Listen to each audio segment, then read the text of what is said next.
Hi, everybody. This is Mitch. Thanks for joining me today for this week's slightly late security news update. And I have a bit of a cold, so if I sound like a frog, I apologize. Under the security and privacy alerts, we're seeing a new problem with Fortinet, and Fortinet has definitely had their share of problems recently.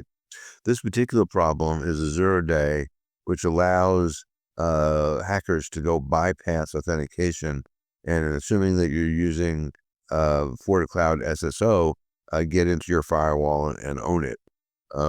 The risk was so bad that um, Fortinet actually shut down Fortinet Cloud SSO until they could patch it. So it was rated 9.8 out of 10. The good news is this is fixed on the cloud side. There's nothing you need to do.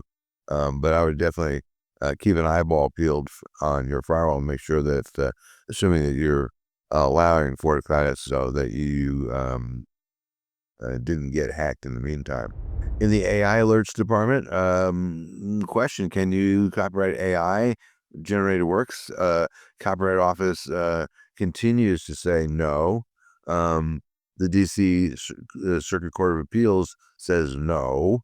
I guess it's possible the Supremes would get involved, although that seems unlikely. That doesn't mean that if you go off and create something and you use AI to help you, that you can't copyright your work. What this talks to, let's say you ask AI, go draw me a picture of, a dog chasing a ball, whatever. And the AI draws a picture and you say, I want to copyright it. You can't do that.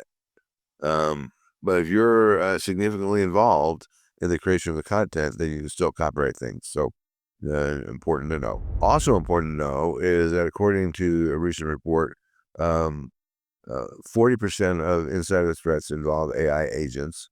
And right now, non-human user IDs outnumber humans by a ridiculous number. I've seen numbers anywhere from 50 to 1 to 150 to 1. And the technology is just not there yet to stop a rogue agent from doing something, because effectively you authorize it to do whatever it did, and there's no way that our tech stack can go off and detect that.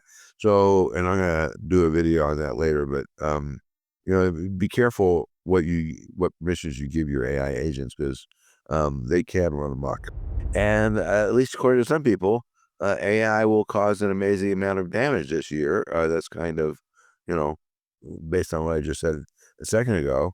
Bad actors are just as excited about AI, and boy, they are already using it. So, if you have not upgraded your defenses, now would be a good time to go look at that and think about that, because, the defenses from yesterday are not going to solve the attacks from tomorrow. In the CMMC department, people are complaining that they're having to spend too much money on CMMC. The reality is, you're not spending a lot of money on CMMC. You're spending a lot of money on cybersecurity. And defense contractors have historically got away with not spending a lot. Typically, in a lot of companies, 1 to 2% of revenue, which for a regulated industry is really low. What we're seeing in other regulated industries like finance, for example, healthcare, is 5 to 8%, maybe even as high as 10%. So if you're spending 1 to 2% of your total revenue, not profit revenue, on cybersecurity, and you think you're going to pass CMMC, it's not going to happen. It's just not going to happen. There's too much required in order to get there from here.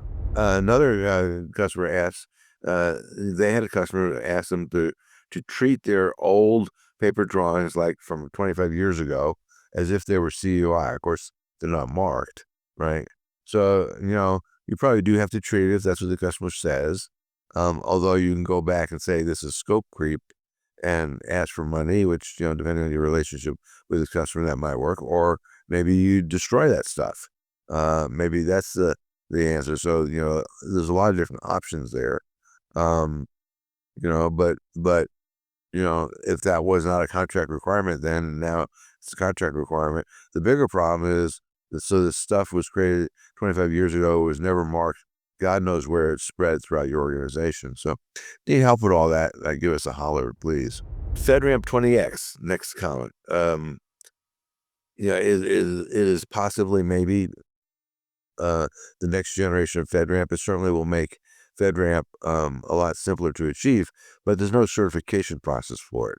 And so as far as DoD is concerned, it's a non-starter. So if you have a vendor, you have to be CMMC compliant, then don't be looking at vendors who say they're FedRAMP 20X, because that won't help you. And then the CMMC numbers, and they are growing. We're seeing close to 1,000 organizations now that have achieved certified level 2 status, either for the total or partial status.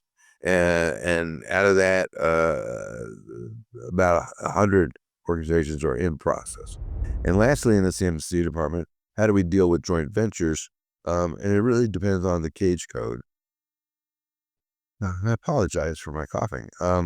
The cage code really is going to be the determining factor. So if the cage code for the joint venture has CMMC certification, meets whatever the customer's CMMC requirements are, and you're going to use the infrastructure that is in scope for that certification for execution of the joint venture, then you're good. Otherwise, you're not. If you have questions about that, please give us a holler. We'd be happy to go off and work with you. All right. In the reference department, ChatGPT, as you know, is going to deploy ads. And apparently, what I didn't know is I thought if you had any paid subscription that you would avoid the ads. That's not true. So apparently, the $8 tier is going to give you ads as well. But the interesting thing is that since nobody ever clicks on a link inside of AI, the metric for how they're going to charge you is based on views, not based on actually people clicking on the link.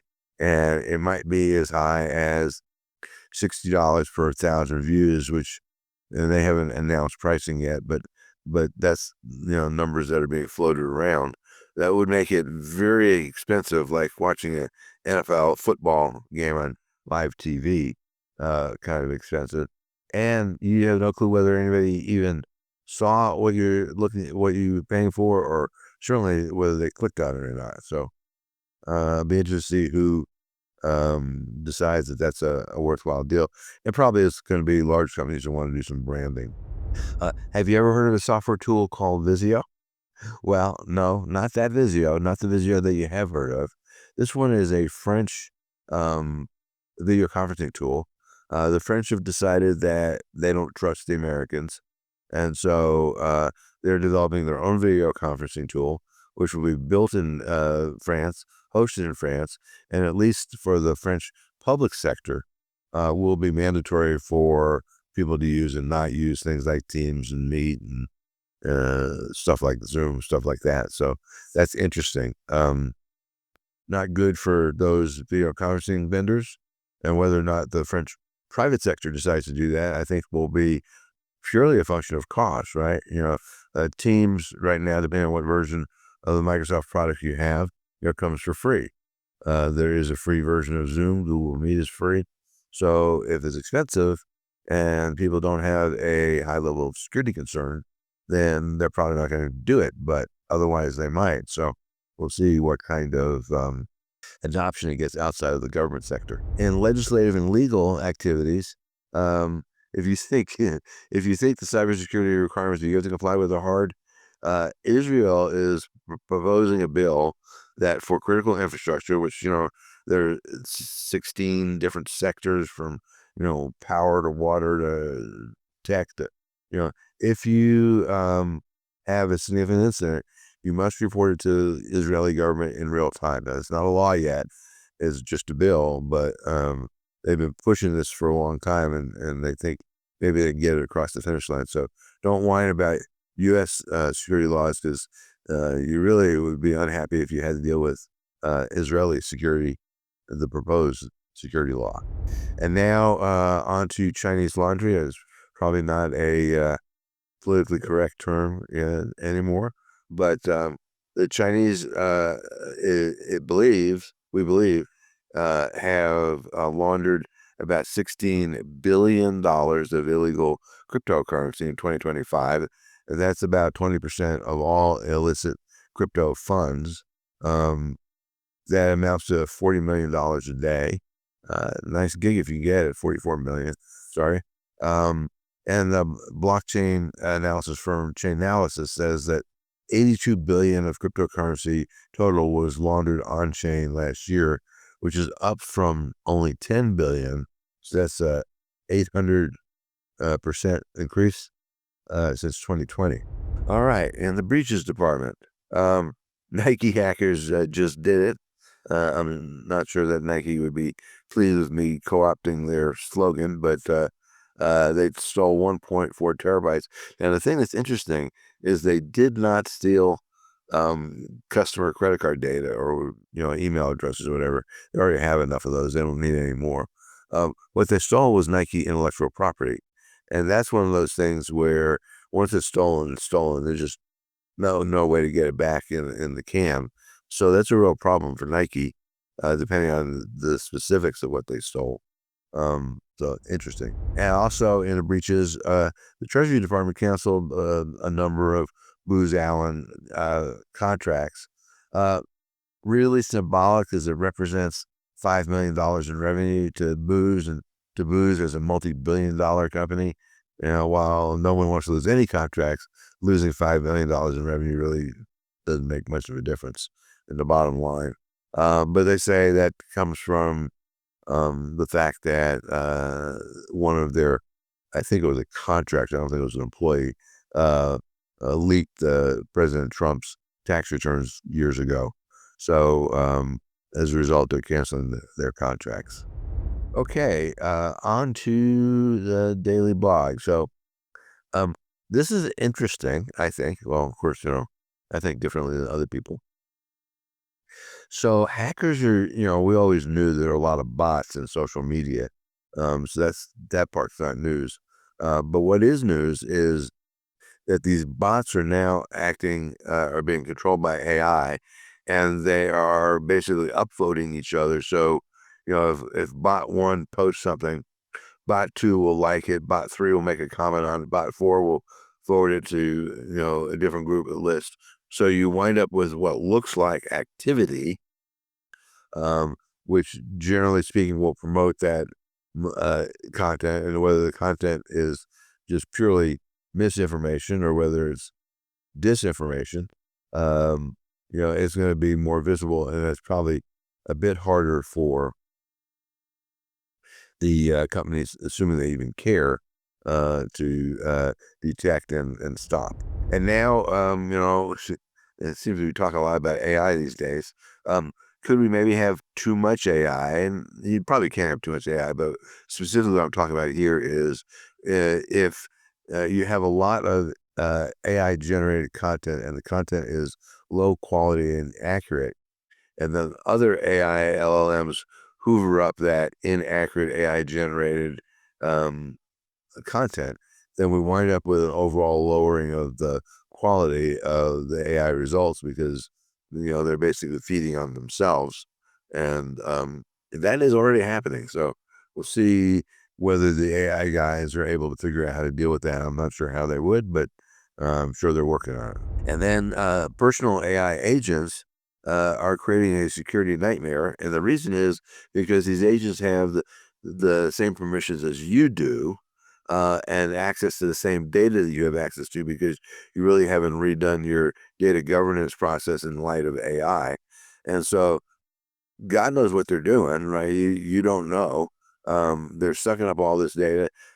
Maybe they're integrating into their own LLM, maybe they're not, but they certainly have access to data, and they could do things on your behalf, or even potentially give you an accurate answer. So it really is really important to go off and get your AI data governance model in check.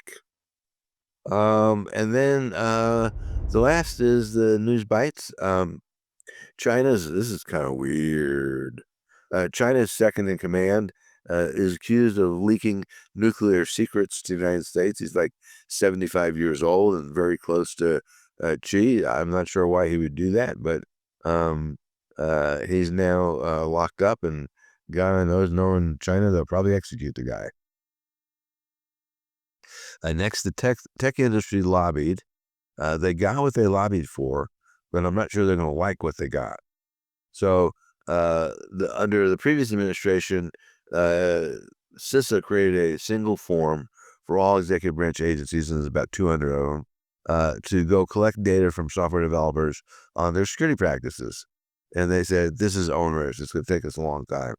And I mean, legitimately, for companies that have no IT governance, it probably is going to take a long time. So the government, the feds, went off and said, okay, you don't have to do that. We're not going to make you fill out this one form. But, oh yeah, each of the 200 agencies can create their own form for you. Have a nice day. So instead of filling out one form, which admittedly will take some work, no question about it, now they get to have 200 forms that they fill out. And the Office of Management Budget even told the agencies, go create your own form. It's like, oh my God, what have we unleashed here? So I'm not sure that they're going to like what they got, but they definitely got it. So, be careful what you wish for.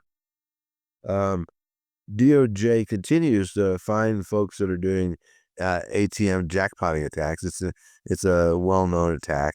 Of course, they're blaming Trendo Agua, but they're a piece of it, but they're far from all of it. Basically, it's free money. What it is you open up an ATM, because the physical security is pretty weak in a lot of these ATMs.